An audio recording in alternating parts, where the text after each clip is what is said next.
दोस्तों आज का वीडियो उनके लिए है जो यूक्रेन और रूस के बीच जो लड़ाई हो रही है ना, उसकी चिंता में दुबले हुए जा रहे हैं। दोस्तों यूक्रेन की चिंता में दुबले होना स्वाभाविक है, लेकिन उनके लिए स्वाभाविक है जिनका हित यूक्रेन के साथ सत्ता है। लेकिन यहाँ पर दिक्कत ये है कि कुछ इंडिया के लोग भी यूक्रेन को लेकर चिंतित हो रहे हैं, दुबले हो रहे हैं। दोस्तों जिनको जिनको लगता है कि यूक्रेन के साथ गलत हो रहा है या यूक्रेन की जिनको चिंता हो रही है, जिन भारतीयों को, उनको आज मैं बता दूं कि हमारी जब अटल जी की सरकार थी और जब 1998 में जब न्यूक्लियर टेस्ट हुआ था, न्यूक्लियर टेस्ट होने से फ़ायदा ये होता है कि हमारा देश न्यूक्लियर वेपन बना सकता है, पता तो चले कि हमारा न्यूक्लियर पावर कैसा है। दोस्तों इतने विशाल देश द्वारा जब न्यूक्लियर टेस्ट की जा रही थी तो यूक्रेन उसका विरोध किया था। ये सब के सब यूक्रेन की याद में दुबले होने वाले लोगों की, खास करके इंडियन लोगों को ये बात अच्छे से जानना चाहिए। और उस वक्त अटल जी ने बहादुरी के साथ वो टेस्ट को अंजाम दिया था।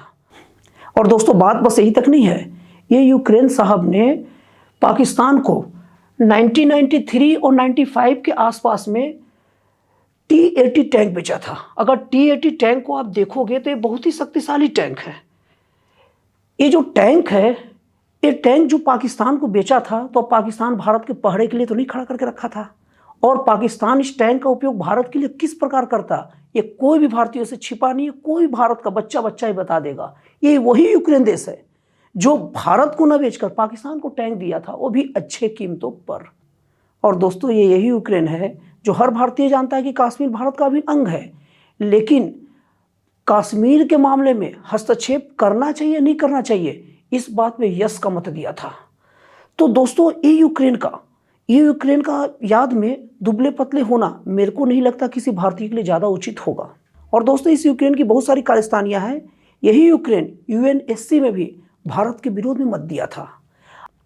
और दोस्तों हमारे देश में दयावानों की कमी नहीं है। कुछ लोग ये बोलते हैं कि दुश्मन कैसा भी हो, मुसीबत में रहे तो उसका मदद करना चाहिए, इससे दुश्मन के स्वभाव में बदलाव आता है। दोस्तों आपको भी ऐसा लगता होगा और आप ऐसा सोच रहे होंगे। दोस्तों कोई भी सिद्धांत, कोई भी थ्योरी जो दुश्मन का मदद करना चाहिए, दुश्मन को सुधरने का मौका देना चाहिए, मुसीबत में तो उसकी पीड़ा को समझो, ये सब थ्योरी सही है या गलत है? मतलब दुश्मन के अगर मुसीबत में हो तो उसका मदद करने के बाद उसमें बदलाव आता है या नहीं आता है, ये थ्योरी कितना सही है, इसको जानने के लिए हमें इतिहास में घुसना चाहिए। अगर इतिहास इस बात को वैलिड करार देता है तो हमें मान लेना चाहिए। तो दोस्तों सबसे पहले मैं आपको बता दूं, अगर पता होगा तो ठीक और नहीं पता होगा तो जान लीजिए, बहुत काम की चीज़ बता रहा हूँ। पूरे वर्ल्ड की सरकार की तरह काम करने वाली UN संस्था, यूनाइटेड नेशन, इसमें सुरक्षा परिषद के 15 सदस्य होते हैं, जिसमें 10 अस्थायी होते हैं, मतलब हर 2 साल में चेंज होते हैं, और 5 सदस्य परमानेंट होते हैं। तो ये जो परमानेंट स्थायी सदस्य है वो संयुक्त राष्ट्र में प्रमुख भूमिका निभाते हैं। मतलब कि इन 5 के पास वीटो पावर रहता है और कोई भी फैसला लिया जाए, अगर एक भी मना कर दिया ना तो वो फैसले को रोक दिया जाता है। तो इसका जो 5वां सदस्य भारत या चीन में से किसी एक को बनाना था, लेकिन भारत ने चीन का जो कपट को भूलते हुए, चीन अक्सर शुरू से भारत के विरोध में रहा है, तो भारत ने चीन की कपट को भूलते हुए, भारत चीनी भाई का उदाहरण पेश करते हुए संयुक्त राष्ट्र के स्थायी सुरक्षा परिषद, मतलब परमानेंट जो सिक्योरिटी जो काउंसिल है, इसमें चीन के पक्ष में मत दिया ताकि चीन को बन जाने दो महाशक्ति। और उसी के बाद से चीन पूरे विश्व में एक महाशक्ति के रूप में उभरा, क्योंकि संयुक्त राष्ट्र सुरक्षा परिषद का स्थायी सदस्य होना बहुत बड़ी बात होती है। लेकिन इसमें भारत का समर्थन अनिवार्य था और भारत ने समर्थन किया। लेकिन क्या हुआ, भारत का चीन सपोर्ट करने लग गया क्या? चाहे 1962 का हमला हो, चाहे भारत के विरोध में कोई भी चीज हो, चाहे डोकलाम का मामला हो, चाहे कोई भी मुद्दा हो जिसमें भारत का अहित हो, उसमें चीन हमेशा आगे खड़ा होता है। तो आपको क्या लगता है, इतिहास क्या बताता है कि दुश्मन का साथ देने पर भी वो दुश्मनी ही निकालता है? एक्चुअली हमारा दिमाग का एक लोचा चलता है, जिसको केमिकल लोचा भी आप कह सकते हैं, कि एक बार अगर किसी के विरोध में कोई बात आ जाए, ना, तो आदमी के अंदर सुधार नहीं होता है। आदमी उसके विरोध में सोचते रहता है, हाँ थोड़ा देर के लिए मदद करने के बाद वो अच्छा सोचता है, थैंक यू वगैरह बोल देता है, बाद में वही हो जाता है। तो दोस्तों यूक्रेन का भी वही हाल है। और आप लोग क्या चाहते हैं कि यूक्रेन के समर्थन में हम रूस से विरोध करें? अगर आप रूस के विरोध में बात करते हैं तो याद रखिए, चाइना जब हमारे देश पर हमला किया था तो ये रूस ही बचाया था। ये रूस से मदद मांगी गई थी और रूस के कारण चाइना रुका था। और रूस हमारे देश के निर्माण में बहुत बड़ी भूमिका निभाता है। अगर आप देश के देखेंगे, देश के बड़े बड़े स्टील प्लांट जैसे Bhilai steel plant, Rourkela steel plant और भी बहुत सारे स्टील प्लांट हैं जिनका मैं नाम नहीं ले रहा हूं, ये सबको रूस बहुत बड़ी आर्थिक मदद देकर बसाया है, अपने आदमी को भेजे है। इसीलिए आपको रशियन कॉलोनी यहां दिखेंगे। आज अगर छत्तीसगढ़ का भिलाई शहर देखेंगे, जो अपने आप में बहुत बड़ा औद्योगिक शहर बना हुआ है, बहुत तेजी से बढ़ने वाला शहर बना है, ये केवल रूस की देन है। और जाकर देखिए, इसके चिड़िया खाने का नाम मैत्री गार्डन रखा गया है, क्योंकि ये रूस और भारत का मैत्री का प्रतीक है। रूस हमेशा भारत के साथ अच्छा किया है, तो हम क्या करें? हम अपने दुश्मन को, जो हमारा हमेशा अहित सोचता है, उसका समर्थन बस इस नाम के ऊपर कर दे कि वो कमजोर है। रूस और यूक्रेन का क्या मैटर है वो उन दोनों जाने। हाँ, लेकिन हम अभी भी किसी के साथ दुर्व्यवहार नहीं चाहते, किसी के नागरिक के साथ दुर्व्यवहार नहीं कर चाहते। इसलिए हम ये बात जरूर कह सकते हैं कि हाँ भाई, दोनों मिलकर फैसला ले। दुश्मन हमेशा दुश्मन ही होता है। चाइना या पाकिस्तान को कुछ भी दे दो, भारत के पक्ष में बात नहीं करेगा। तो इसलिए हम लोग को इस बारे में सोचना चाहिए। और दोस्तों, दूसरी बात देखा जाए तो यूक्रेन में भी एक नया चीज चला, जिसका बहुत सारे देश तारीफ कर रहे हैं, बहुत सारे न्यूज चैनल भी इसको अच्छा दिखा रहे हैं। यूक्रेन ने क्या किया है, 18 से 60 साल की उम्र के अपने सभी नागरिकों को लड़ाई के लिए तैयार रहने को कहा है। तो दोस्तों, मैं कहता हूं कि जो भी सैनिक हैं हमारे देश में, जब सैनिक हमला होते हैं तो इसका एक साफ साफ मानना होता है कि वो जनता के ऊपर हमला नहीं करेंगे। वहां की आम जनता से सैनिकों का युद्ध का कोई लेना देना नहीं होता।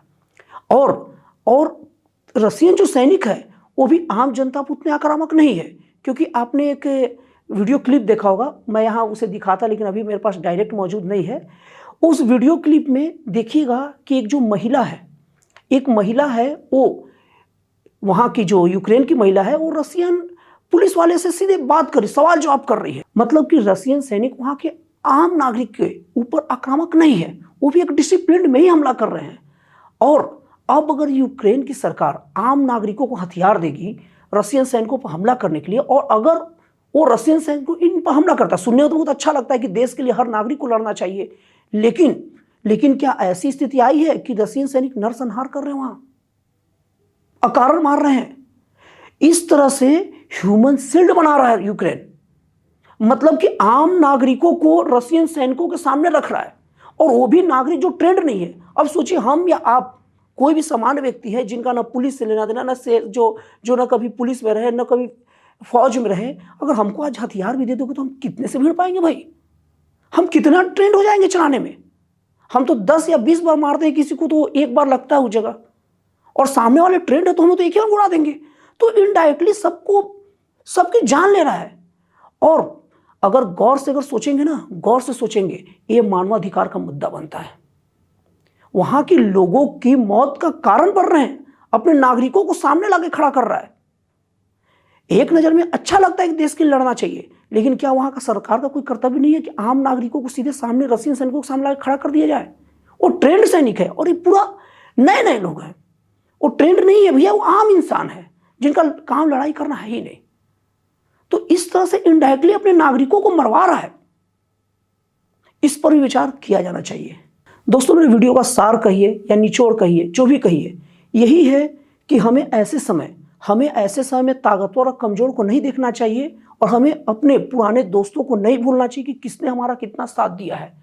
हाँ, लेकिन इसका मतलब ये नहीं है कि हम यूक्रेन या यूक्रेन के नागरिकों के प्रति आक्रामक हो जाए, युद्ध टलता रहे। हम किसी एक पक्ष का साथ नहीं दे सकते, और ऐसी स्थिति में तो ये हमारी महानता ही है जो इसके बाद ही बातचीत करने की बात कर रहे हैं, और हमारी सरकार यही कर रही है। यहाँ तक तो ठीक है, लेकिन यूक्रेन के याद में इतना ज़्यादा टेंस होना किसी भी तरह से उचित नहीं है। और हाँ दोस्तों, अगर मेरी वीडियो में कुछ कमी दिखी हो या कुछ सुधार की जरूरत हो तो आप कमेंट बॉक्स में जरूर बताइएगा। तो दोस्तों, फिर मिलते हैं अगले वीडियो में एक जन कल्याणकारी और एक राष्ट्रवाद से प्रेरित नए विचारों के साथ।